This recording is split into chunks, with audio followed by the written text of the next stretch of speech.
CEO said. "Wish I had a happy family like yours." Single dad jokingly replied. "My kid needs a mom." But the teacher had already figured out the part neither of them could say.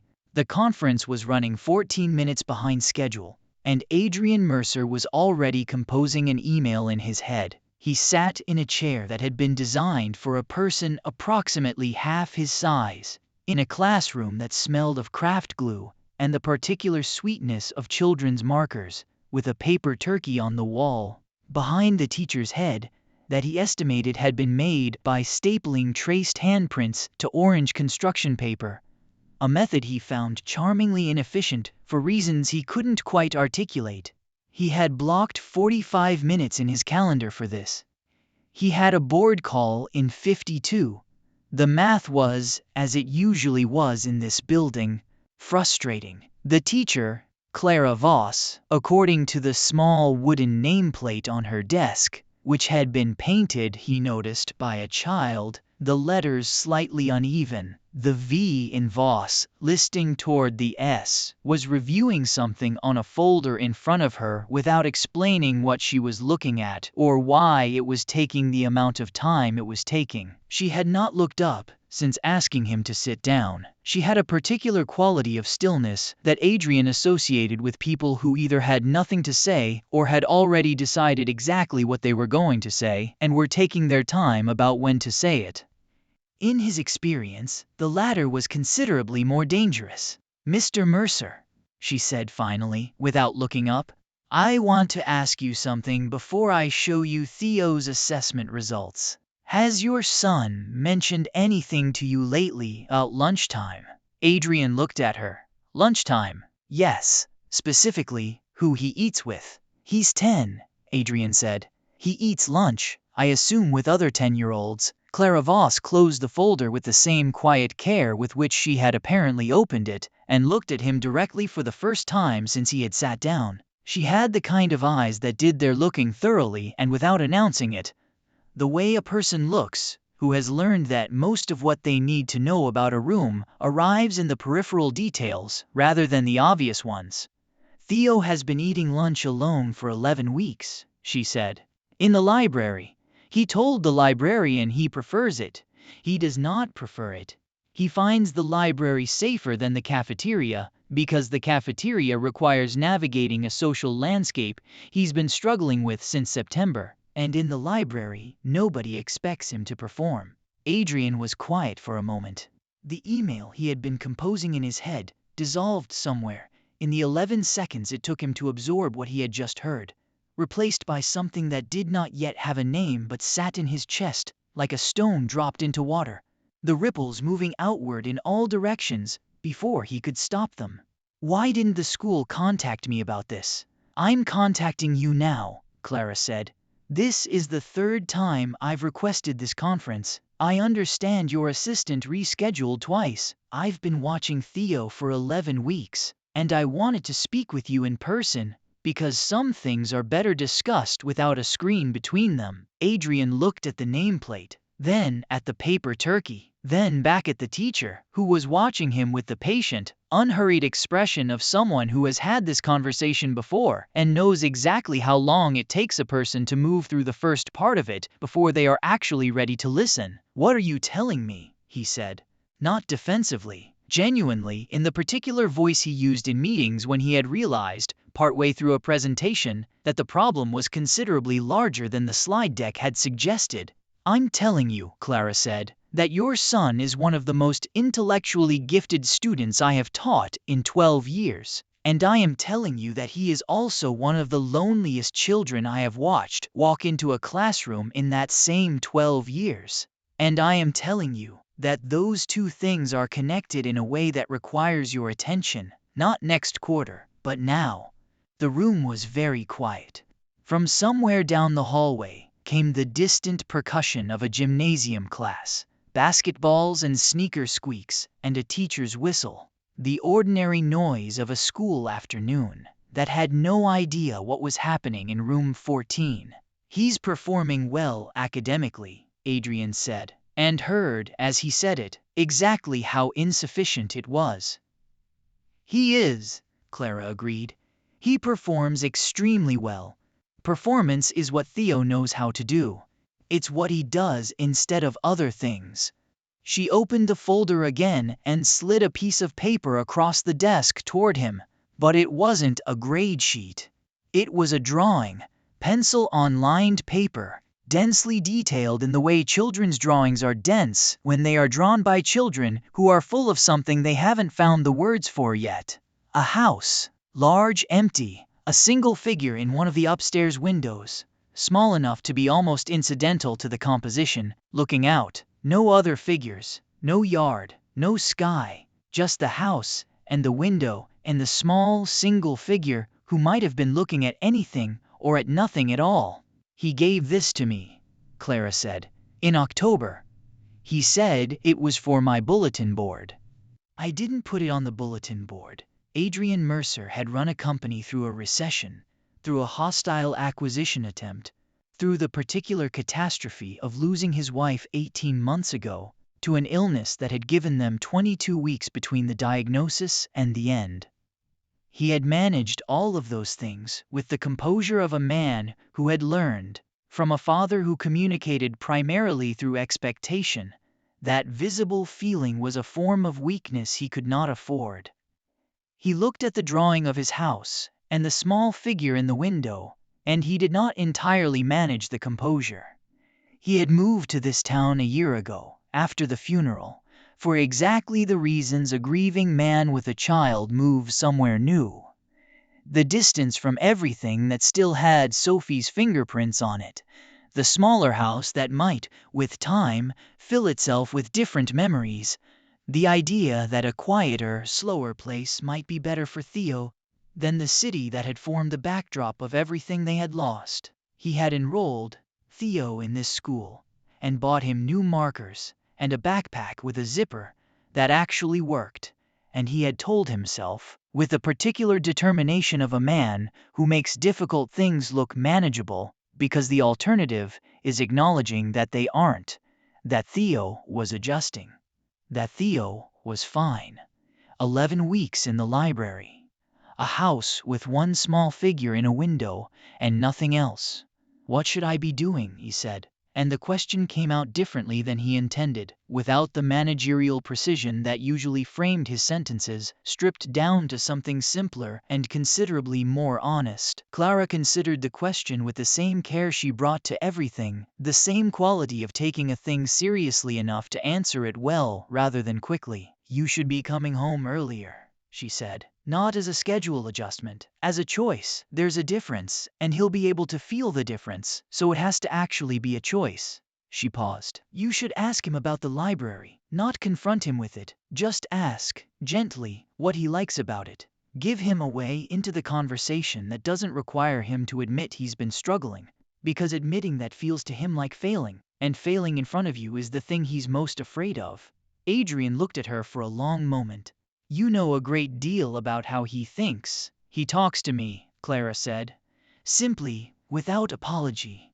He started coming in during lunch approximately 12 weeks ago, initially on the pretext of returning a book. Then he stayed. Then he started coming in to talk. I let him talk because that was clearly what he needed, and because what he was saying suggested that the conversations weren't happening anywhere else. There was something in the way she said it, not accusatory, precisely, but honest in the way a surgeon's description of a wound is honest, without malice and without softening. That landed on Adrian the way few things had landed since the month Sophie was diagnosed. With weight. With the specific gravity of a truth he had not been offered by anyone else in the 18 months since, because everyone else had been too kind, or too cautious, or too uncertain of their own position, to simply say the thing that needed saying. Your son has been alone, and you have not known it, and now you do. He drove home that evening instead of back to the office, which was a thing he had not done on a Thursday in longer than he could immediately remember. He found Theo at the kitchen table with his math homework, a glass of orange juice going warm beside it. The particular posture of a child who has been sitting alone long enough that the sitting has become its own kind of company. Dad? Theo looked up, the slight confusion of a child recalibrating a schedule he had apparently stopped expecting to vary. It's not even 6, I know. Adrian sat down across from him, not at the end of the table where he usually put his laptop when he worked from home, directly across. Tell me about the library. Theo went very still for a moment, the stillness of a child deciding how much to give away. Then he looked down at his math homework and said, "What about it? What do you like about it?" Another stillness, shorter this time. "It's quiet. Miss Peterson lets me just sit. Do you go there a lot?" Theo looked up at him, and there was something in his son's face. Something that had always been there and that Adrian had been present enough to see, but never quite slow enough to actually read. A careful, watchful quality. The face of a child who has learned to calibrate how much of himself to show, based on how much room there appears to be for it. Kind of, Theo said. Do you like it? Adrian asked. Or do you just go because it feels easier than the other thing? Theo looked at him for a long time, and the expression on his face moved through something Adrian couldn't entirely follow. Surprise, and then a caution, and then, cautiously, something closer to relief. The second one, he said, quietly. They talked for 47 minutes, which was the longest conversation Adrian had had with his son in months that was not about homework or logistics or plans. It was not a perfect conversation.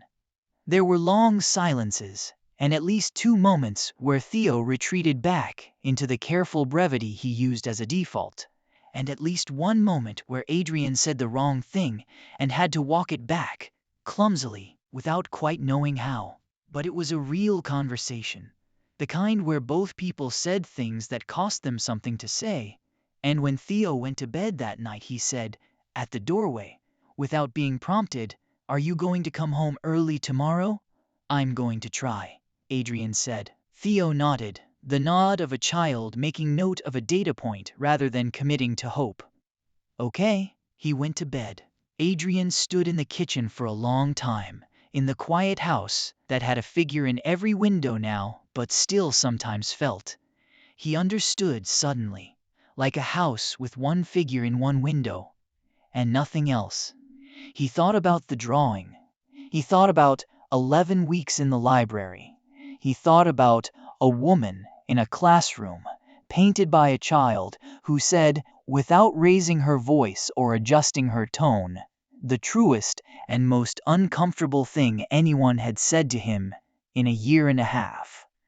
He went back to the school the next Tuesday, not because he had an appointment, but because there was something unfinished about the conversation, something he had walked away from before he had given it what it deserved. The way he sometimes left a meeting, having made a decision, and then spent the drive back, understanding that the decision had been made with less information than the situation actually required. He knocked on room 1414's door during the after-school hour, when the classroom was empty and Clara Voss was at her desk, correcting papers, and he stood in the doorway with his coat still on because he had not thought, until that moment, to take it off. "I owe you an apology," he said. Clara looked up from the papers. She waited, with the same quality of waiting she had brought to the conference, not impatient, not performing patience, simply present.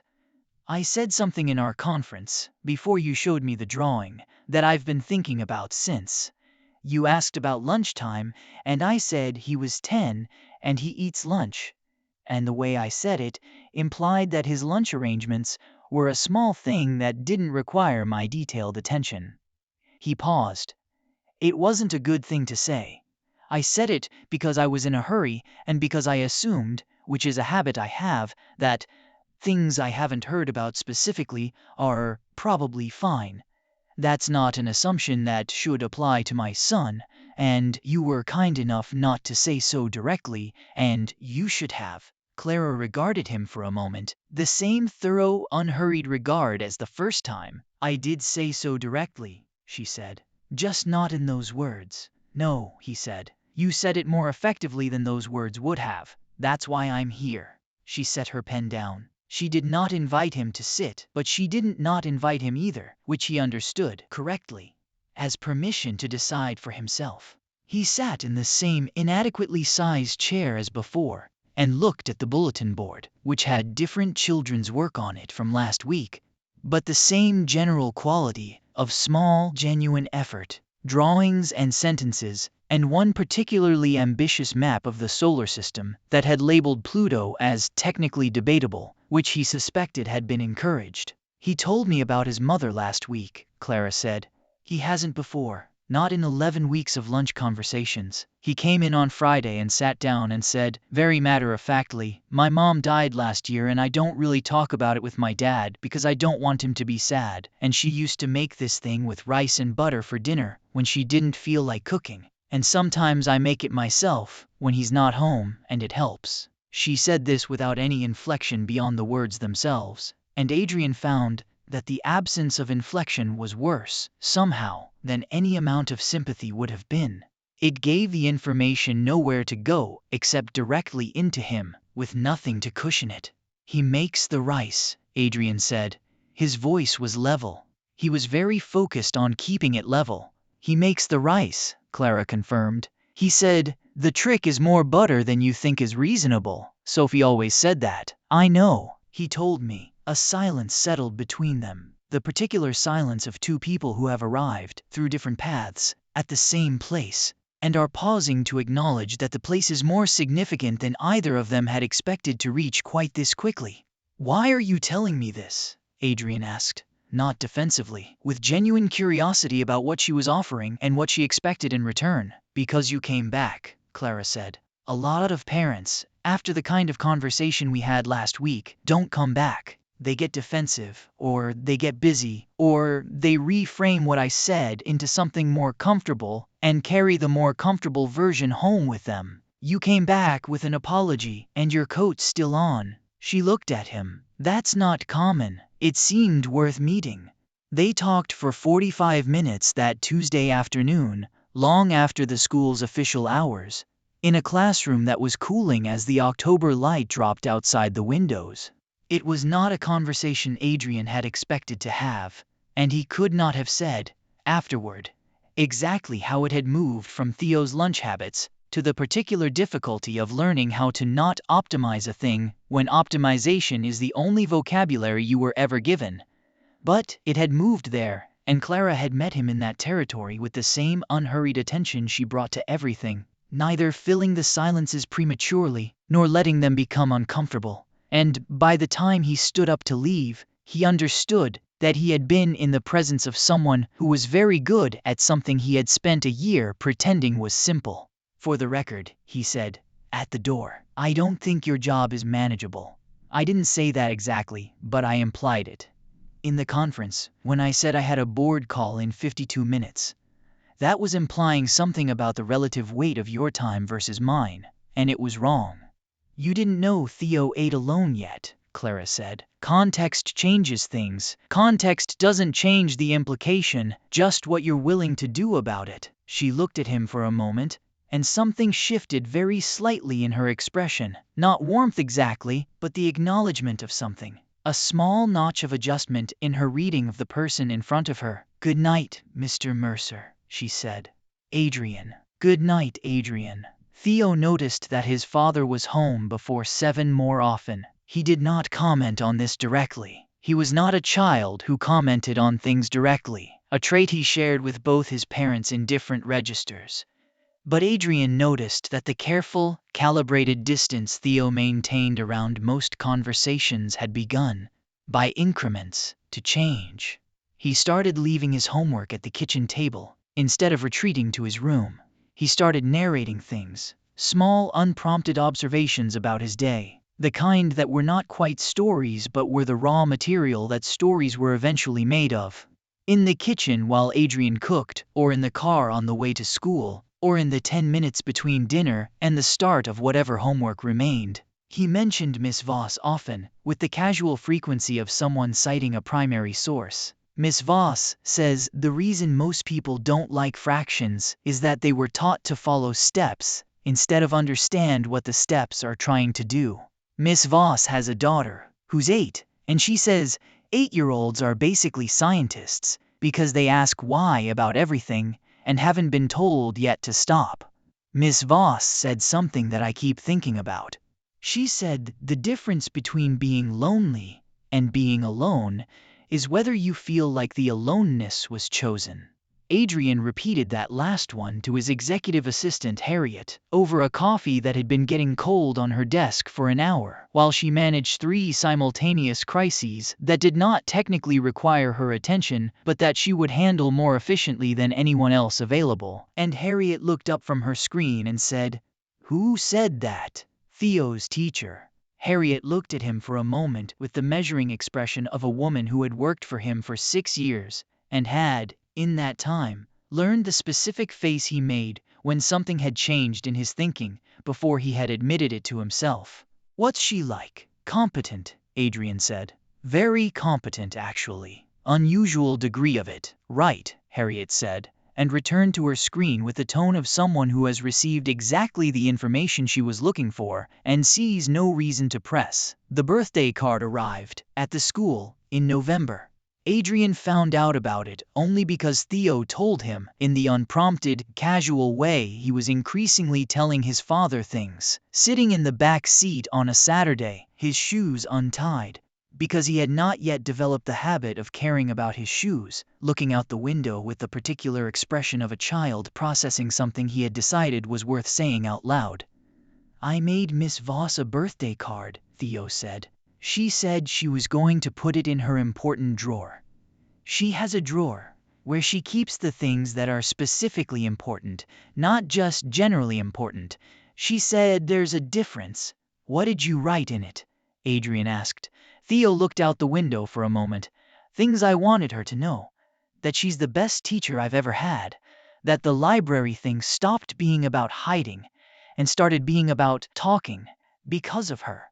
And that," he paused, "that Mom would have liked her. Because Mom liked people who paid attention to things other people didn't bother to pay attention to. And Miss Voss does that." Adrian drove the rest of the way home with both hands on the wheel and his face turned toward the road. And Theo looked out the window the whole time. And neither of them spoke. And it was the least lonely silence that had passed between them in a year. He went back to the school on a Wednesday afternoon in late November, unannounced again, which he had begun to understand was becoming a pattern. Coming to this building not when it was convenient or scheduled, but when something required it, the way you return to the place where you left something to see if it is still there. He knocked on room 1414's door, and Clara opened it and looked at him with the expression of someone who has stopped being surprised by a thing and is not entirely sure how to feel about that. "He told you about the card," she said. "He told me what he wrote in it." She stepped back from the door and let him in, and they sat in the child-sized chairs, which he had stopped noticing were the wrong size for him, which meant something. And she told him, carefully and without sensationalizing any of it, what Theo had been talking about over 11 weeks of lunches, and then 12, and then 14. It was a detailed picture, composed from fragments, the way all honest portraits of a person are composed. Not a diagnosis, not a summary, but the accumulated weight of a child telling someone the small specific things he had been carrying. The grief, which had not resolved so much as found an accommodation with the rest of his daily life. The loneliness, which had preceded the library and would outlast it if nobody addressed its actual root. The particular way Theo had learned to perform capable and fine for his father, because capable and fine was the register his father communicated in, and children learn, faster than anyone gives them credit for, the language of the room they are trying to belong to. The rice, which he made himself, and which was more about the butter than anyone understood. Adrian sat through all of it with his hands folded in his lap and his posture very straight, which was the specific posture of a man holding himself together with the engineering of his own body. And when Clara finished, he said nothing for a long time, and she let the silence stand. "I have to tell you something," he said eventually. "I think I have been misreading what I was doing as a parent. I thought I was being consistent. I thought showing up reliably for the things that appeared on the calendar was the version of stability that Theo needed, and I chose it deliberately, because the year we had it took a great deal of management just to keep things standing, and I think in the management of it, I outsourced the smaller things, the conversations and the noticing, to the assumption that he was absorbing resilience rather than practicing being invisible." Clara looked at him for a long moment. "That's a very accurate description," she said. "Also a very hard one to arrive at. He said, in the card, that you would have liked his mother." "He told me about her," Clara said. "She sounded like someone worth missing properly." She was. He looked at the bulletin board, the solar system map, the debatable Pluto. "He hasn't talked about her to me. Not once, in 18 months. Not because he wasn't allowed to. He stopped after the first few weeks, and I didn't push, because I thought pushing would make it worse. And I think what actually happened is that I gave him the impression that her absence was something we were managing, rather than something we were allowed to feel." He paused. "And so he went and felt it somewhere else. Somewhere he had room for it. In the library," Clara said, "and eventually here." Yes, she let that rest between them without filling it, which was a skill Adrian had rarely encountered in anyone with whom he had professional dealings and had not expected to encounter in a fourth-grade classroom in a town he had moved to specifically to start over. He found himself considering, not for the first time since November, what it would mean to be the kind of person who was capable of that kind of quality of attention, not the management of things, not the careful architecture of a functional life, but the actual, unreserved attendance to the specific weight of another person's moment. He thought Sophie had been capable of it. He had watched her do it, for years, with a quiet that had always felt, from the outside, like ease, and had only understood, after she was gone, that it was not ease, but discipline. The daily choice to slow down enough to actually receive what a person was giving you, rather than processing it into something manageable and moving on. He had not known how to teach Theo that, because he had never fully learned it himself. He was learning it now, in a classroom that smelled of craft glue, in the company of a woman who apparently kept an important drawer and knew the difference between things that were generally worth saving and things that were specifically worth saving, and who had been paying the kind of attention to his son that he should have been paying and hadn't. The winter play was in December, which Theo had mentioned once, in passing, with the careful nonchalance of a child who has decided not to want something too openly. He was playing a minor part, 3 lines and a scene change.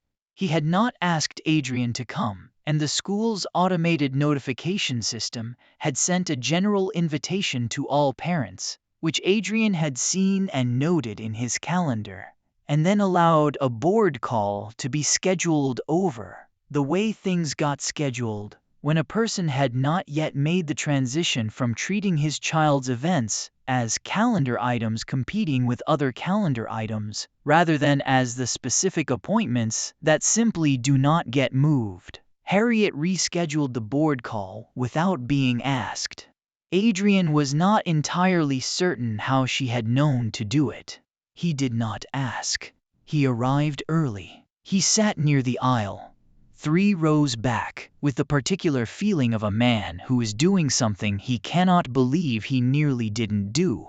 The small, vertiginous awareness of how close he had come to something he would not have been able to undo.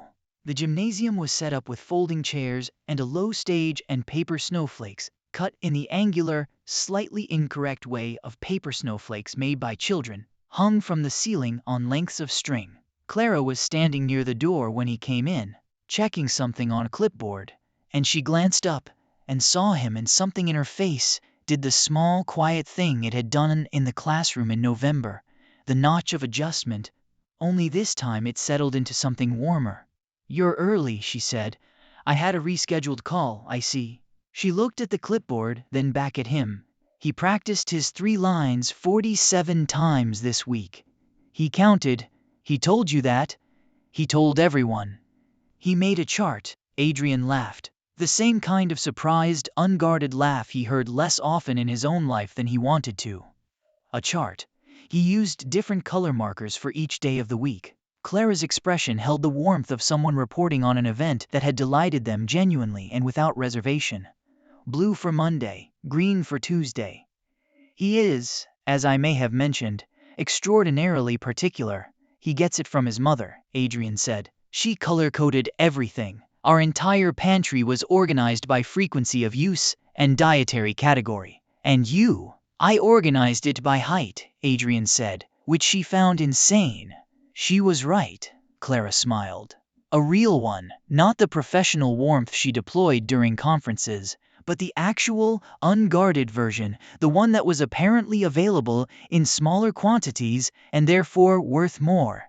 And for a moment, in the gymnasium doorway with the paper snowflakes stirring slightly overhead, Adrian Mercer understood, with a clarity that had nothing to do with management or optimization or any of the languages he was most fluent in, that the thing he had been missing for a year and a half was not just his wife, though it was certainly that, but the specific quality of life that happens when there is someone near enough to be honest with, not carefully, not at a safe professional distance, but close enough that the honest things can be said without first deciding whether they are appropriate.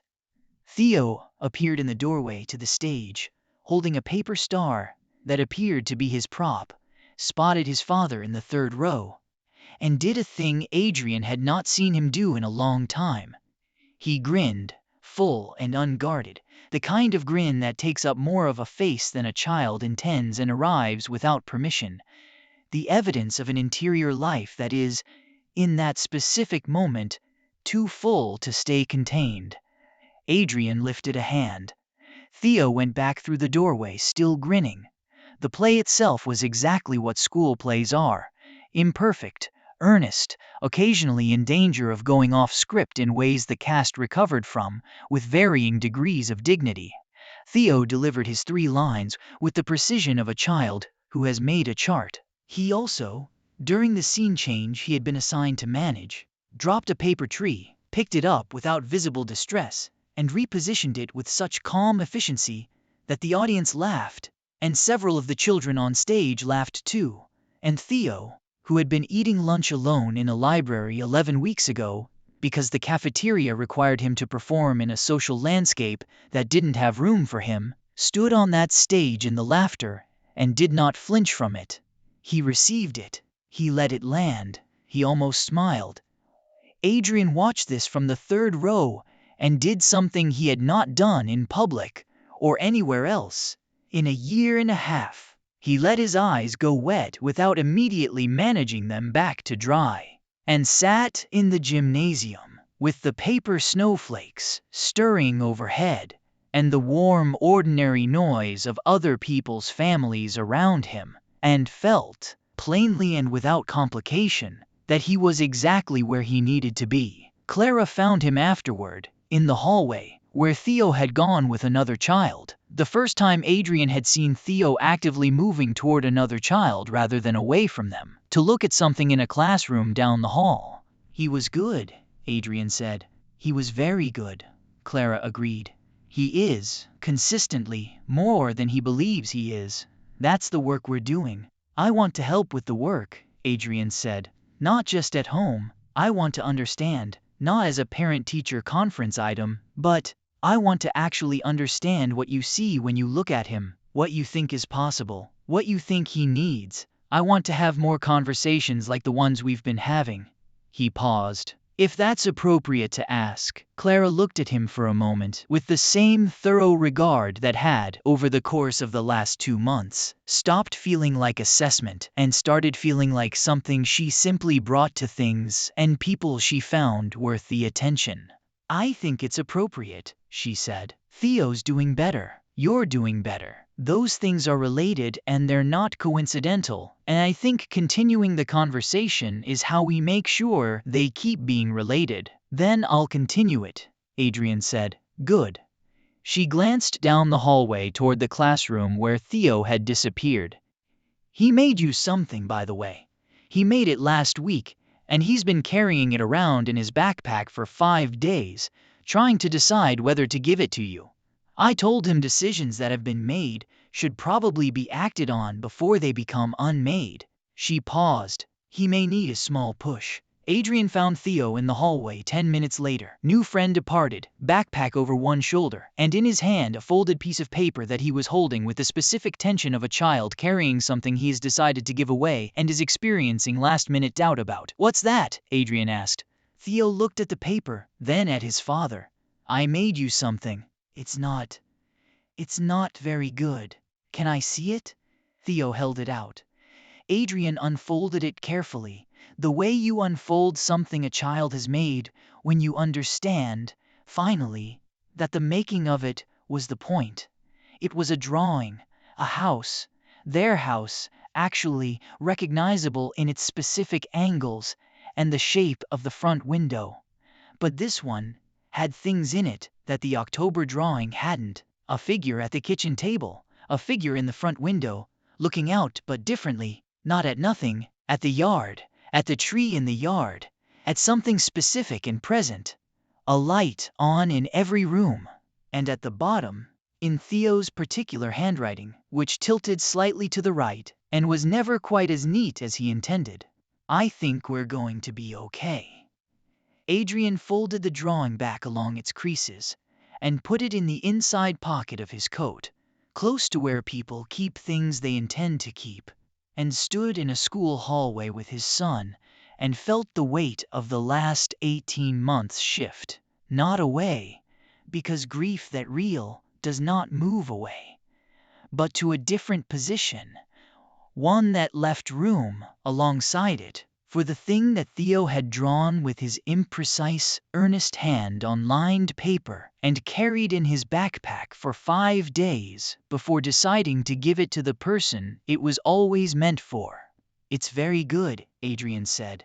Theo looked at it for a moment longer, then up at his father.